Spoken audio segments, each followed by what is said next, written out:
আসসালামু আলাইকুম। আশা করি যে যেখানে আছেন সুস্থ আছেন। নিজেদের ঘরের মাঠে ইন্ডিয়া এই বিশ্বকাপ থেকে ছিটকে যাচ্ছে কিনা সেই প্রশ্নটা যখন সবচেয়ে বেশি সামনে চলে আসে, একজনের নাম এই মুহূর্তে অনেক বেশি আলোচনায়। তিনি হচ্ছেন মোহাম্মদ আমির। কেননা বিশ্বকাপের ঠিক আগ মুহূর্তে একটা পডকাস্টে মোহাম্মদ আমির যেই প্রেডিকশন করেছিলেন, সেই প্রেডিকশনটা এই ইন্ডিয়ার দলের সাথে ইতিমধ্যেই খাপে খাপ মিলে যাচ্ছে। এজন্যই মূলত মোহাম্মদ আমিরকে এই মুহূর্তে সবচেয়ে বেশি আলোচনায় রাখা হচ্ছে, যখন সাউথ আফ্রিকার বিপক্ষে ইন্ডিয়া ম্যাচ হেরে বসে। মোহাম্মদ আমিরের প্রথম প্রেডিকশনটা ছিল অভিষেক শর্মাকে নিয়ে।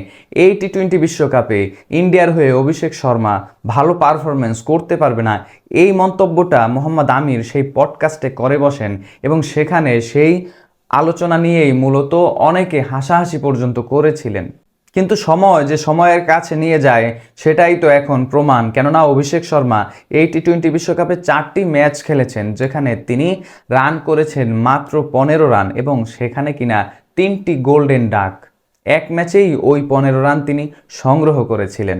মোহাম্মদ আমিরের সেই প্রেডিকশন শুধুই যে বলে দেওয়া, হলে হলো না হলে নাই, বিষয়টা কিন্তু সেরকমের নয়। তিনি কিন্তু টেকনিক্যালি আলোচনা করেছিলেন। অভিষেক শর্মাকে তিনি এভাবেই বলেছিলেন, তিনি একজন স্লোগার, টেকনিক্যালি আসলে শার্প নয় অভিষেক শর্মা, এবং সে কারণেই বিশ্বকাপে তিনি ধরা খাবেন। সেটাই কিন্তু হয়েছে। কেননা বিশ্বকাপ মানেই সেখানে যেই প্রতিপক্ষের বলাররা রয়েছে, বিশ্বের সকল বাছা বাছা বলাররাই সেখানে আপনাকে বল করবে।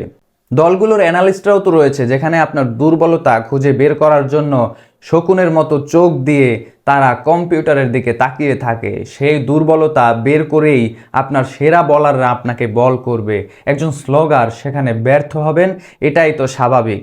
যেই অভিষেক শর্মাকে নিয়ে এত আলোচনা, এত পর্যালোচনা, কিভাবে তিনি এই মারকাটারি ব্যাটিংটা করেন, সেই অভিষেক শর্মার চূড়ান্ত ফর্মে থাকা অবস্থায় মোহাম্মদ আমির এমন একটা মন্তব্য করলেন এবং সেটা এসে বাস্তবে রূপ নিয়েই ফেলেছে। কেননা 3টি ম্যাচ যখন তিনি গোল্ডেন ডাক মারেন, সেই আলোচনা, সেই মন্তব্য অবশ্যই বাস্তবে পরিণত হলো।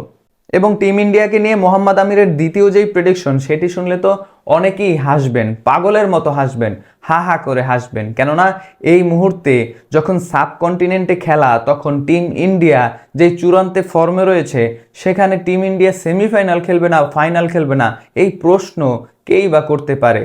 বোকার স্বর্গে তিনি বাস করতে পারেন, এভাবে অনেকে বলতে পারেন। পাগল ছাড়া এই আলোচনা কেই বা করতে পারে? অনেকে এভাবেও মন্তব্য করতে পারেন। কেননা মোহাম্মদ আমির যদি অস্ট্রেলিয়া কিংবা নিউজিল্যান্ডের মাঠে খেলা হতো, সেখানে যদি টিম ইন্ডিয়াকে নিয়ে এভাবে মন্তব্য করতেন, অনেকেই হয়তোবা সেখানে সমীহ দেখাতেন।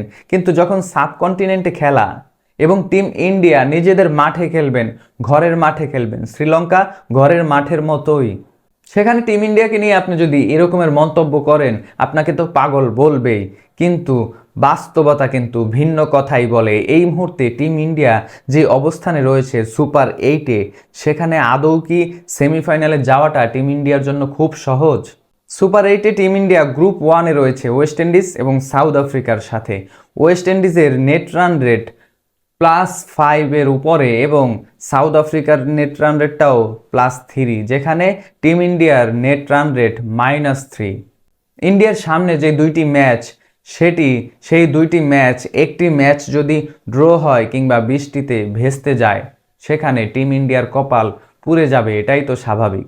জিম্বাবুয়ের বিপক্ষে টিম ইন্ডিয়া বিশাল ব্যবধানে জয়লাভ করবে, কিন্তু ওয়েস্ট ইন্ডিজের বিপক্ষে ওয়েস্ট ইন্ডিজ যেভাবে ফর্ম দেখাচ্ছে, ওয়েস্ট ইন্ডিজের বিপক্ষে আদৌ কি সহজ হবে টিম ইন্ডিয়ার ম্যাচ জয় করাটা? জিম্বাবুয়ের বিপক্ষে ওয়েস্ট ইন্ডিজ 200+ স্কোর করেছে। টিম ইন্ডিয়ার বিপক্ষে তারা কি করতে পারে এই ওয়েস্ট ইন্ডিজ দল এর আগেও আমরা দেখেছি। তার মানে মোহাম্মদ আমির যে মন্তব্য করেছিলেন, সেই মন্তব্য আদৌ কি বাস্তবে রূপ নিচ্ছে, সেটাই তো এখন দেখার বিষয়।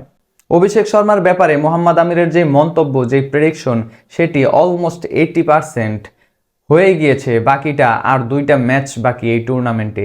এবং টিম ইন্ডিয়ার ব্যাপারে যে প্রেডিকশন, সেটিও তো বাস্তবের দিকেই হাঁটতে শুরু করেছে।